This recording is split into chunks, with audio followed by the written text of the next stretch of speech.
si je poursuis un peu les fils rouges, j'aimerais, parce que je sais que là, j'ai l'impression qu'il y a un peu une rétention d'acquisition chez chez les acquéreurs avec Marcus Malt, parce que tout de suite, on me dit, ouh là là, il est fou. Oh non, Ah là, bon, pas je suis fou content, je suis alors, content, ouais. parce que moi, j'adore. Bah, moi aussi. Et bah, c'est génial. Et donc, Marcus Malt, là, aux Marches du Palais, bah, justement, moi, je trouve le texte bah, plus resserré, moins délirant, même si c'est pas mal délirant aussi encore. Mais c'est un délire maîtrisé, j'ai envie de dire, et qui peut être lisible par plein de gens. Et puis, quelque part, lui aussi, habilement, il fait remonter le conte et la fable, et sans jouer la caricature de ça, finalement, enrichit sa structure, enrichit son vocabulaire et son style, je dirais, de la langue du conte et de la fable. Mais on est dans une fable complètement contemporaine, une fable politique et sociale en quelque sorte, où bah, il y a un palais, quoi, où il y a une drôle de princesse, où dedans vous avez un chambellan, vous avez un premier secrétaire, tout ça. Alors le truc est délirant, hein, je sais plus combien il y a de pièces, je crois 45, ou je sais plus, c'est dans l'autre palais qu'il y a ça. Et on est dans une espèce de monarchie. Ça pourrait être un peu aujourd'hui ou un peu demain, vous voyez, on est dans cette zone un peu floue, mais c'est pas si flou que ça. On comprend qu'aujourd'hui on pourrait écrire des trucs délirants sur la politique. Et alors là, il s'amuse du vocabulaire des valets, tout ça, les fifrelins, les sous-fifrelins, enfin, il délire, mais il délire, c'est drôle, quoi, c'est génial. Enfin, c'est drôle. Parce que, vous voyez, une monarchie aujourd'hui, elle aurait des préoccupations d'aujourd'hui.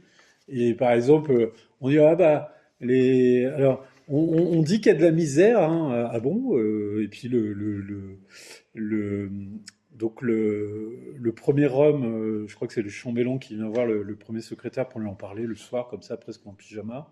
Le premier secrétaire est un peu surpris parce que même si c'est l'homme, comme dans les monarchies, vous voyez, qui écrit les discours, qui est au courant de tout, il se dit mais pourquoi le chambellan, le grand chambellan vient me voir, tout ça. Puis lui, il dit ouais, on me dit qu'il y a de la misère. Alors vous comprenez, ça c'est embêtant. Alors, mais oui, mais alors qu'est-ce qu'on fait? Bah, si vous voulez, si les gens sont dans la misère, ils vont pas pouvoir louer un appartement, ils vont pas pouvoir acheter des choses, donc ça va pas du tout. Faut trouver une solution, quoi. Bah oui, oui, on va trouver une solution. Ou alors, bon, là, apparemment, il n'y a pas assez de place dans les prisons, mais qu'est-ce que c'est que cette histoire? Enfin, il faut résoudre aussi ce truc-là, parce que, enfin, bon, vous voyez, des discussions qui sont un peu, elles nous paraissent absurdes ou drôles, mais en même temps, elles singent un petit peu la réalité et tout ça. Et puis après, alors, il y a un autre palais, c'est une espèce de squat, dans lequel il y a une mère maquerelle, j'ai envie de l'appeler comme ça, un peu noble aussi en quelque sorte, qu'on appelle la baleine, qui tient ce lieu où alors là, vous avez des personnages complètement hallucinants. Certains qui sont un peu des exécuteurs, parce qu'il faut bien quelques revenus en plus des minima sociaux. Donc, alors là, c'est génial parce qu'on est chez Zulma.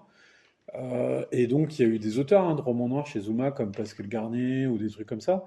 Et là, les exécuteurs, c'est des scènes à la Beckett ou à la Garnier, quoi. C'est-à-dire, les types, ils ont exécuté un mec, ils vont l'enterrer, ils sont en mobilette ou en vélo, puis ils ont des espèces de discussions au moment où ils enterrent. Puis la baleine qui leur dit, eh, les gars, quand même, faut bosser, quoi. Enfin, je veux dire, c'est le revenu du squat, quoi. Et puis dans le squat, alors il y a des personnages parfois un peu chelous quand même, hein. Mais là où je vous dis que là, Marcus Malt, il maîtrise et tout, c'est qu'il pourrait partir dans un délire complet là. Et par exemple, à un moment, bah, il nous fait l'histoire du cuisinier chinois qui raconte des histoires chinoises, quoi. Et là, je me suis dit, non, là, il va partir, il va être dans la caricature du truc, ça va pas aller. Parce qu'en fait, il se trouve que le cuisinier, il a toujours un pansement à un endroit différent à chaque fois qu'il cuisine. Et ça intrigue un peu, quoi. On se dit, mais est-ce qu'il se blesse à chaque fois? Enfin, qu'est-ce qui se passe? Et là, donc, un des colocs lui dit, mais pourquoi t'as toujours des pansements, tout ça?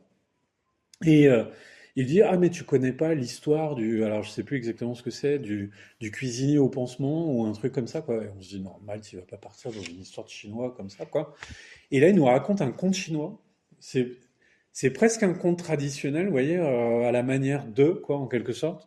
Un pastiche de. Alors, on pourrait se dire quand même, c'est un peu de la caricature, c'est tout ça. Non, le truc tient la route, en fait. C'est-à-dire que ça dure 6 pages. Alors, vous dites, il se fout de notre gueule, là. Enfin, qu'est-ce qu'il raconte? Bah non, en fait, il nous raconte comme un conte chinois du cuisinier qui avait toujours des pansements, quoi. Et presque un conte traditionnel qu'il inventerait de la culture chinoise, en fait. Franchement, c'est incroyable. Et donc, voilà. Et donc, bon, bah, branle-bas de combat, je vous dis, au palais, on parle un petit peu de la misère du peuple, et c'est un peu compliqué.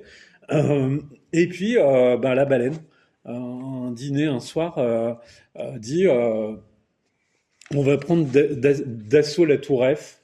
Euh, alors là, tout le monde, ouais, la baleine, super, tout ça.